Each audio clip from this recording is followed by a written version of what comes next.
Boas tardes, boas noites. Retomando o nosso estudo, as nossas considerações sobre o pensamento baseado no livro Mecanismos da Mediunidade de André Luiz, no capítulo 4. Hoje vamos continuar falando a respeito da indução mental.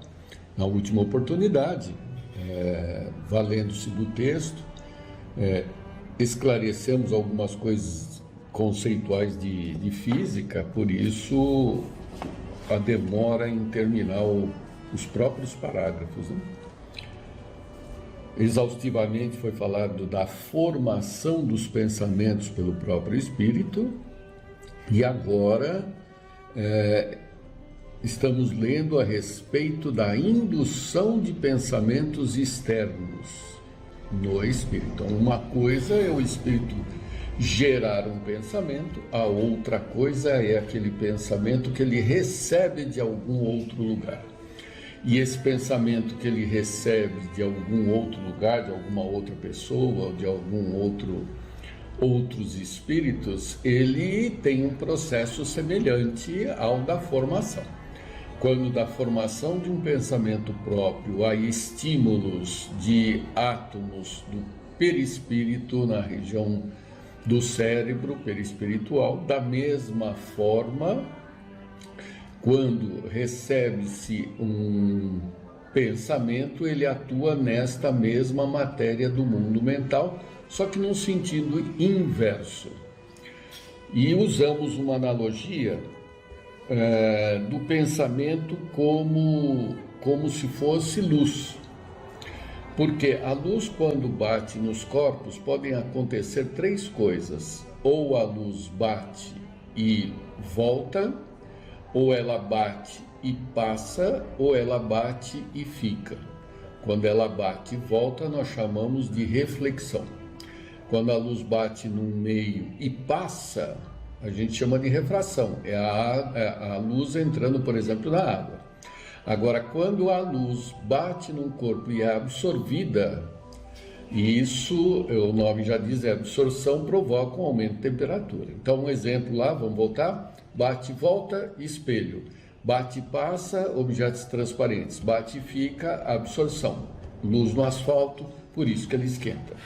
Os pensamentos, quando nos atingem, eles têm a mesma possibilidade de fenômeno, por conta de se tratar o pensamento como uma onda. Então, ela, como a luz, bate e volta, bate e passa ou bate e fica. Ok? Essa natureza de passar só é possível quando há uma identidade entre o pensamento que chega e algum pensamento do próprio espírito. Então há uma identidade, isso é a chave para que ele passe. Do contrário, se rejeitarmos ativamente aquilo, ele bate e volta, quando não há nenhum tipo de atividade, de identidade. Muito bem, então vamos falar ainda da indução mental. Falamos bastante a respeito de campo gravitacional, campo elétrico, campo gravitacional. Então, de novo, campo gravitacional, campo elétrico e campo magnético.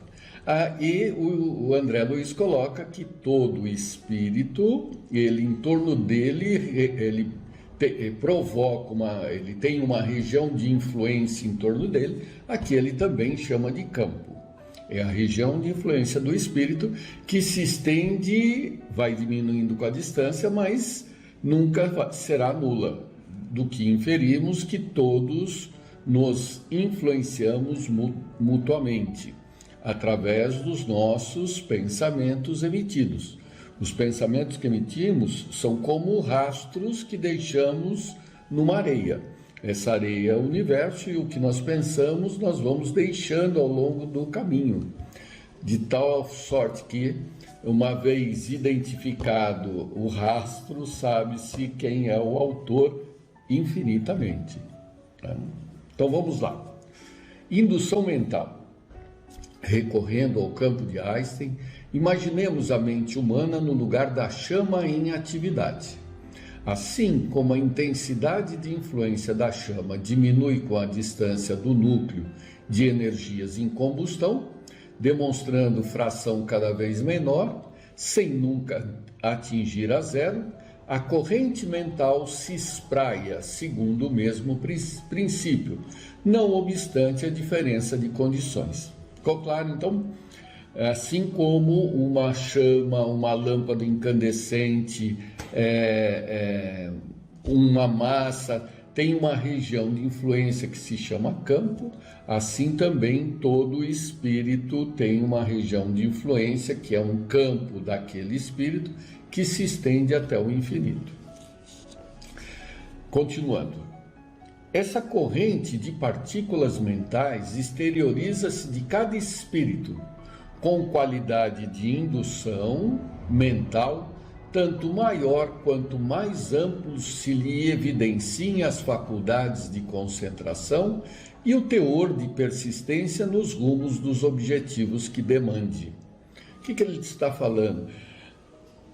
Tanto maior será essa influência, quanto maior a potência do pensamento, a potência do espírito, a sua experiência, a sua bagagem, a sua concentração.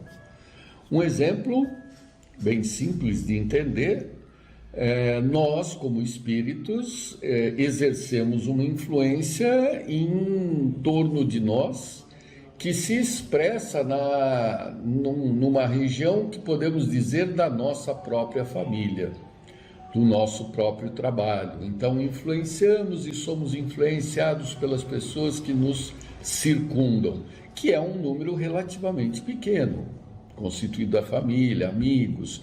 Sempre alguém está lembrando de nós, nós estamos lembrando de alguém. E assim, essa influência atinge esse grupo. Ela se estende por um artista que você admire. Então, aquele faz parte da sua pauta mental, mas ele nem sabe da tua existência. Então, a sua influenciação é superficial em relação a essas figuras, a essas personagens. Porém, quando numa situação um pouquinho mais avançada, teríamos, como coloca Emmanuel no livro A Caminho da Luz, os faraós. Os faraós, eles eram, além de líderes religiosos, e líderes administrativos e líderes da comunidade, eles exerciam uma influência muito grande sobre o seu povo, de tal sorte que esse povo não questionava, ao contrário, eles admiravam e seguiam as orientações do faraó. Então ele tinha uma influência maior dada a sua evolução, a sua influência de líder naquela comunidade. Não se restringia só à sua família, atingia todos os egípcios daquela época. E como exemplo maior, nós temos o próprio Cristo. A influência, o campo mental de Cristo é, no mínimo, o próprio planeta Terra, de forma intensa. Porque certamente essa influência, assim como todas as outras, se estendem por o universo. Mas a intensidade dessa influência na Terra é inquestionável, em função da sua responsabilidade em ter esses bilhões de espíritos sob a sua tutela. E o ponto maior, obviamente, é o próprio Deus, cuja região de influência, o campo, atinge todo o universo. Então vejam, as propriedades, algumas, né? Propriedades divinas, se encontram na sua criação. Uma delas é a capacidade de pensar e todos os seus atributos e consequências, como, por exemplo, essa região de influência. Vamos continuar agora com o texto inédito dessa semana, né? Tanto quanto no domínio da energia elétrica, a indução significa o processo através do qual um corpo que detenha propriedades eletromagnéticas podem transmiti-las a outro corpo sem contato visível.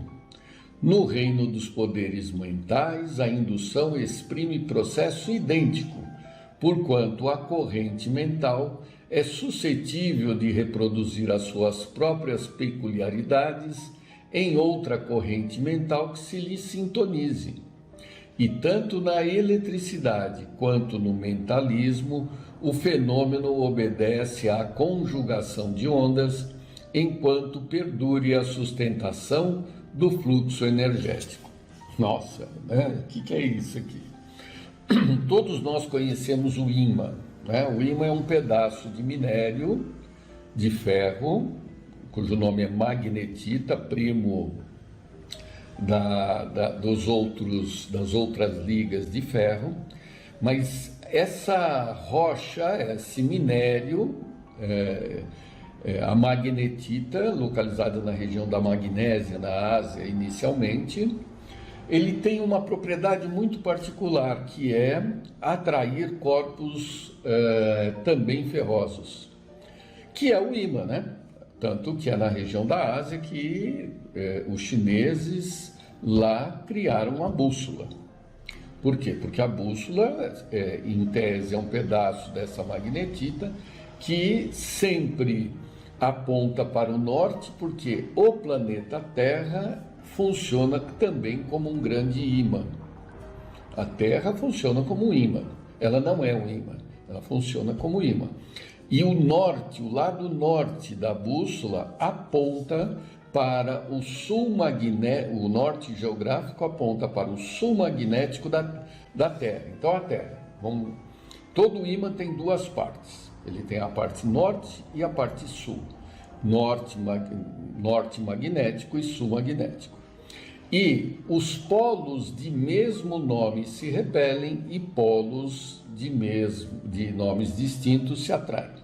Na verdade, você não sabe qual é o nome do polo. Então, o que você fala? Olha, se esses dois polos estão se atraindo, eles têm polaridades diferentes e o oposto eu vou chamar de norte e sul. Um é norte e outro é sul, né? Se eu tenho dois polos que se repelem, então eles têm a mesma denominação. Ou os dois são nortes, ou os dois são sul. Então, imagine uma bússola, que é uma agulha. Essa agulha tem dois lados, um norte e um sul magnéticos. Só que quando a gente coloca sobre uma água, ela vai apontar para o norte geográfico. Então é como se a Terra fosse um ímã, uma barra, onde lá no norte geográfico existe um sul magnético da Terra. Esse sul magnético da Terra atrai o norte magnético da bússola. Dá para criar uma ideia disso? Então a Terra, imagine uma barra, também com duas partes, onde no norte geográfico da Terra existe um sul magnético e no sul geográfico da Terra existe um norte magnético, uma barra. Todos os outros ímãs, eles vão obedecer essa orientação.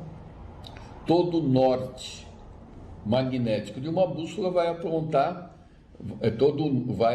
para o sul magnético da Terra, que corresponde ao norte geográfico. Não sei se ficou muito confuso. Só que isso era um minério, um pedaço de magnetita. Porém, no final do século retrasado, numa sala de aula, um professor, agora não importa o nome, Orsted, enfim, é o nome dele, ele estava estudando justamente a influência da corrente elétrica nos objetos. Não existia corrente contínua como a gente conhece na tomada ainda, né? Eram só obtidas correntes muito curtas, por duração muito pequena. Então, ele estava fazendo essa experiência para ver o que acontecia quando a corrente elétrica passava, por exemplo, na água. Hoje é óbvio que nós sabemos o que é isso, né? A corrente elétrica de um fio, quando envolto por água, aquece. Chuveiro é isso, né? Um fio percorrido por corrente, essa corrente, ela gera energia térmica que aquece o que está em volta, ok? Mas ainda não se tinha isso claro porque as correntes eram curtas. E esse professor ganhou de um aluno uma bússola. E ele pôs a bússola em cima da mesa, né? E quando ele ligou o aparelhinho para saber o que acontecia com a corrente lá na água, a bússola mexeu. Mexeu como se aquela corrente fosse um ímã. E estudando isto, ele, Faraday e os pesquisadores da época, né? Se chegou à grande conclusão: todo fio, todo condutor percorrido, condutor não é fio, todo condutor percorrido por corrente funciona como um ímã. Então nós podemos gerar ímãs artificiais. Não precisa ser aquele da magnetita. Todo fio percorrido por corrente funciona como um ímã. Todo condutor percorrido por corrente elétrica gera um campo magnético, que o nome correto é eletromagnético. Eu não entendi, Zé. Então é assim: você pega um fiozinho, percorre corrente, em torno dele tem um campo, que André Luiz está colocando aqui, só que é um campo eletromagnético. Esse campo influencia a distância, ele provoca uma indução num outro fio que não está encostando nele. Essa indução provoca uma corrente no outro fio. Essa é a grande dedução. Então vamos lá de novo? Um fio percorrido por corrente gera um campo que, se do lado tiver um fio lá paradinho, tá? Essa indução provoca corrente no outro fio que está paradinho. Exemplo disso, ventilador. O ventilador você coloca na tomada, passa corrente nos fiozinhos lá dentro do rotor, do motor elétrico do ventilador. Esse motor provoca uma indução em peças magnéticas que estão ligadas às pás do ventilador e ele entra em movimento,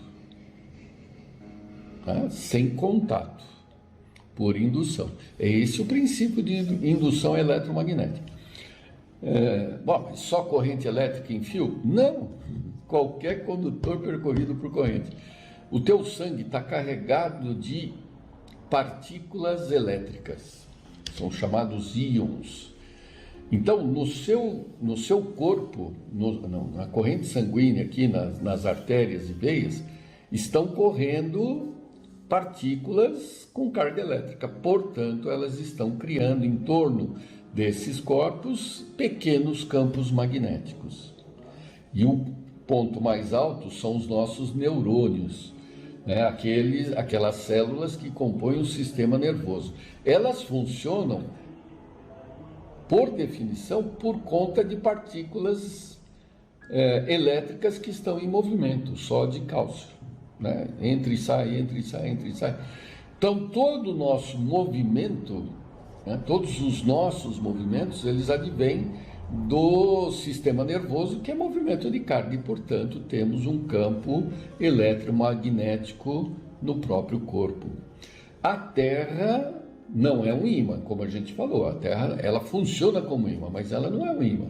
Por que ela funciona como ímã? Porque o seu miolo, o seu núcleo, está em movimento, está em rotação, cheio de cargas elétricas em movimento. Então, aquelas cargas elétricas em movimento lá no magma, lá no núcleo da Terra, porque ela está girando, provoca um campo eletromagnético como se ele fosse um ímã.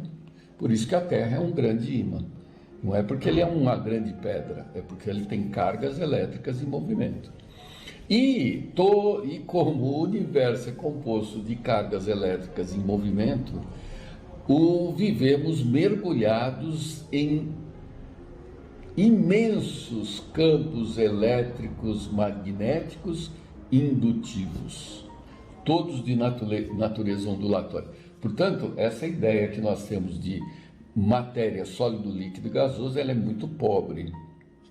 Nós ainda não temos como entender muito bem isso, estamos engatinhando, Mas a Terra e tudo que nos envolve está cheio de campo eletromagnético que induz as coisas. Tanto é que um celular, como é que um celular funciona? Por ondas eletromagnéticas que existem na Terra e são usadas pelas operadoras. A operadora ela cria uma antena para se pendurar numa onda eletromagnética que já existe para poder transmitir um sinal. Então, futuramente teremos uma consciência maior sobre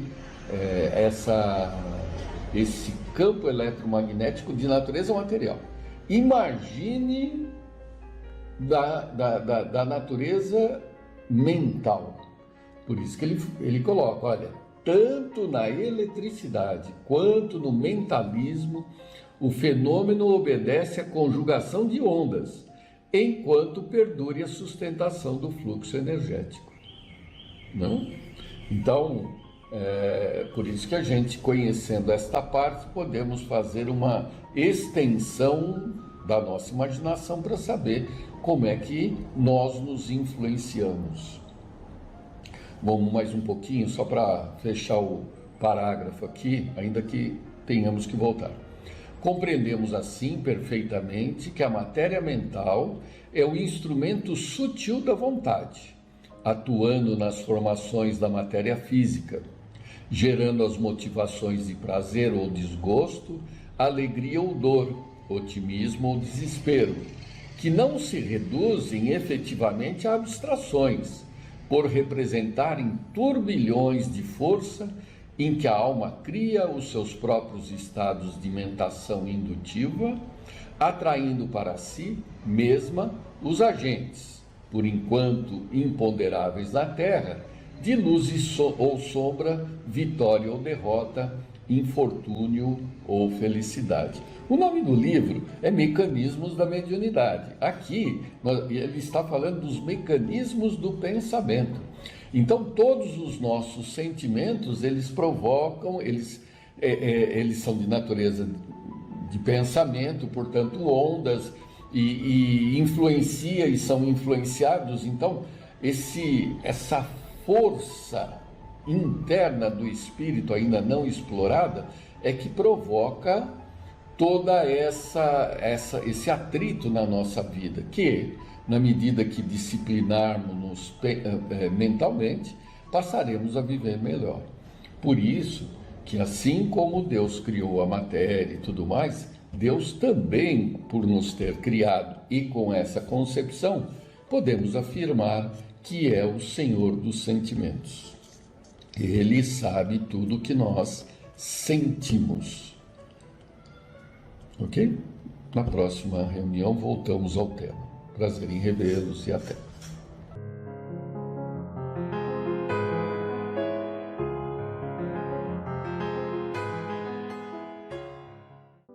Nossos cumprimentos a todos. Hoje escolhemos como tema o capítulo 15 do Evangelho segundo o Espiritismo. Fora da caridade não há salvação.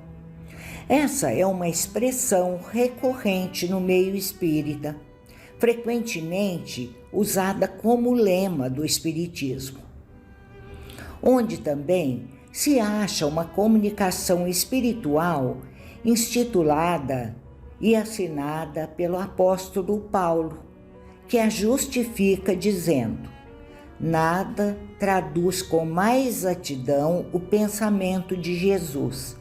Nada resume tão bem os deveres do homem, com essa máxima de ordem divina. Essa máxima, fora da caridade não há salvação, foi originalmente usada por Kardec, refutando o exclusivismo autoritário da Igreja, ao passo em que a doutrina espírita elege a caridade como a mais sublime das virtudes morais e a síntese por excelência do Evangelho do Cristo, como é tão bem explanado no Evangelho segundo o Espiritismo, publicado em 1864, justamente nesse capítulo no item 5. Aqui, o codificador espírita transcreve a passagem bíblica descrita como o maior mandamento. Mas os fariseus, tendo sabido que Jesus tapou a boca dos saduceus, se reuniram, e um deles, que era doutor da lei, foi-lhe propor esta questão para tentar o Cristo. Mestre, qual é o grande mandamento da lei? Jesus lhe respondeu: ame o Senhor teu Deus de todo o teu coração, de toda a tua alma, de todo o teu espírito. Este é o maior e primeiro mandamento. E aqui está o segundo, que é semelhante ao primeiro. Ame a teu próximo como a ti mesmo. Toda a lei e os profetas se acham contidos nesses 2 mandamentos. No Livro dos Espíritos, na questão 886, vemos a seguinte pergunta: qual o verdadeiro sentido da palavra caridade como a entendia Jesus? E a resposta é: benevolência para com todos, compaixão para as imperfeições dos outros, perdão das ofensas. Vemos no livro Roteiro, no capítulo 5, de Francisco Cândido Xavier, que as origens da caridade estão assentadas nos costumes e nos atos de Jesus. Antes de sua vinda, as mães vendiam seus filhos. Os velhos eram abandonados em praça pública. A mulher tratada como escrava. Com a sua presença, um novo clarão apareceu, pois os seus exemplos de obediência ao Pai mudaram a mentalidade da humanidade e fizeram com que cada pessoa pensasse em auxiliar o seu próximo, porque também poderia estar nessa situação num futuro próximo. Junto à caridade aparece a ligação com a justiça e a necessidade de estarem juntas, porque a caridade completa a justiça. A justiça é racional e fria. Na caridade há o exercício do sentimento do coração. E Allan Kardec diz que o amor e a caridade são o complemento da lei da justiça, porque amar ao próximo é fazer-lhe todo o bem possível que desejaríamos que nos fosse feito. Tal é o sentido das palavras de Jesus: amai-vos uns aos outros como irmãos. A verdadeira caridade implica o sacrifício total da liberdade humana. Tal qual Jesus se sacrificou na cruz, o mesmo deveríamos fazer em nossos dias.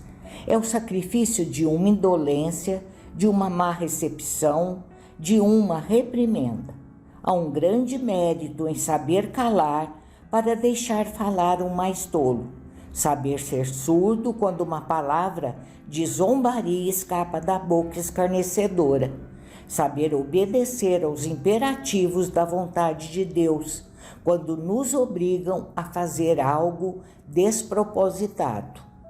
Doar dinheiro, roupas e alimentos não é uma tarefa complicada.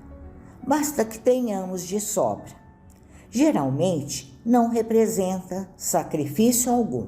Doar tempo com o esquecimento do eu já exige abnegação. Quantas não são as vezes que nos requisitam para uma atividade caritativa e alegamos que temos outra coisa para fazer? O fundamento de toda religião e de toda moral está em amemo-nos uns aos outros e façamos a outrem o que queríamos que nos fosse feito. No livro Jesus no Lar, no capítulo 20, o espírito Neio Lúcio dá-nos um exemplo vivo de como se pode fazer caridade sem ter dinheiro. Conta a história de um indivíduo, pai de família, que tencionava praticar a caridade, mas não tinha dinheiro. Dava com tudo de si, quando possível, em boas palavras, gestos pessoais e estímulo a quantos se achavam em sofrimento e dificuldade. Extinguia pensamentos inferiores, freava a cólera, fazia silêncio diante de uma ofensa. Chegava, inclusive, a retirar detritos e pedras das ruas que, porventura, ofereciam perigo para os transeuntes.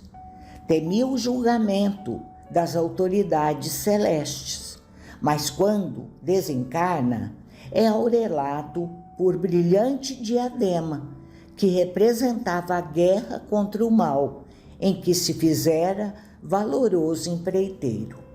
Essa é a verdadeira caridade espiritual, bem mais difícil do que a caridade material, com doações de roupas, alimentos ou dinheiro.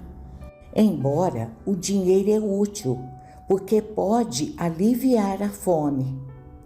E quando alguém está morrendo de fome, a esmola física é superior à esmola espiritual. Temos a seguinte pergunta no Livro dos Espíritos, na questão 888A. Então condenais a esmola? E a resposta dos Espíritos: não, pois não é a esmola que é censurável, mas quase sempre a maneira por que ela é dada. O homem de bem, que compreende a caridade segundo Jesus, vai ao encontro do sofredor, sem esperar que ele lhe estenda a mão. A verdadeira caridade é sempre boa e benevolente, tanto está no ato quanto na maneira de fazê-la. Um serviço prestado com delicadeza tem duplo valor. Se o for com altivez, a necessidade pode fazê-lo aceito, mas o coração mal será tocado. Lembrai-vos ainda de que a ostentação apaga aos olhos de Deus o mérito do benefício. Jesus disse que a vossa mão esquerda ignore o que faz a direita. Com isso, ele vos ensina a não manchar a caridade pelo orgulho. É necessário distinguir a esmola propriamente dita da beneficência. O mais necessitado nem sempre é o que pede. O temor da humilhação retém o verdadeiro pobre, que quase sempre sofre sem queixar. E é essa que o homem verdadeiro humano sabe assistir sem ostentação. E continua na questão 888A. Não ouvides jamais que o espírito, qualquer que seja o seu grau de adiantamento, sua situação como reencarnado ou na erraticidade, está sempre colocado entre um superior que o guia e aperfeiçoa e um inferior perante o qual tem deveres iguais a cumprir. Sede, portanto, caridosos, não somente dessa caridade que vos leva a tirar do bolso o óbolo, que friamente atirais ao que ousa pedir-vos, mas ide ao encontro das misérias ocultas. Sede indulgentes para com os erros dos vossos semelhantes, em lugar de desprezar a ignorância e o vício. Instruí-os e moralizai-os. Sede afáveis e benevolentes para com todos os que vos são infelizes. Sede o mesmo para os mais ínfimos seres da criação, e tereis obedecido à lei de Deus. Mensagem esta de São Vicente de Paulo. Na questão 886, nós vemos uma das mais importantes reflexões sobre a doutrina espírita, mostrando mais uma vez a raiz cristã do cristianismo. Busca em Jesus o tipo mais perfeito que Deus deu ao homem para lhe servir de guia e modelo, referência maior da caridade, para que possamos tê-la como base segura e definida. Em resumo, a caridade, que é a benevolência para com todos, indulgência para com as imperfeições dos outros e perdão das ofensas, sintetiza todos os deveres do homem para com o próximo, pois dá conta de todos os aspectos da interação do homem com o seu próximo. Ser benevolente para com todos é agir de boa vontade para com quem quer que seja. A benevolência está em nossa delicadeza, em nossos gestos de gentileza e de preocupação com as outras pessoas. Ser benevolente é ser dócil e afável no trato, nas palavras, procurando sempre deixar o outro à vontade. O homem de bem é indulgente para com as fraquezas dos outros, porque sabe que ele mesmo precisa da indulgência e se recorda das palavras do Cristo.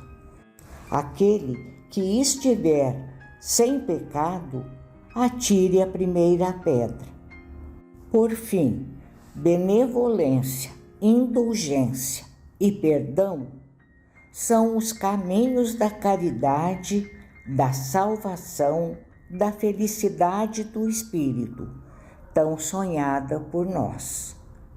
E assim concluímos o tema de hoje, caridade, desejando a todos uma ótima semana com muita paz em todos os lares.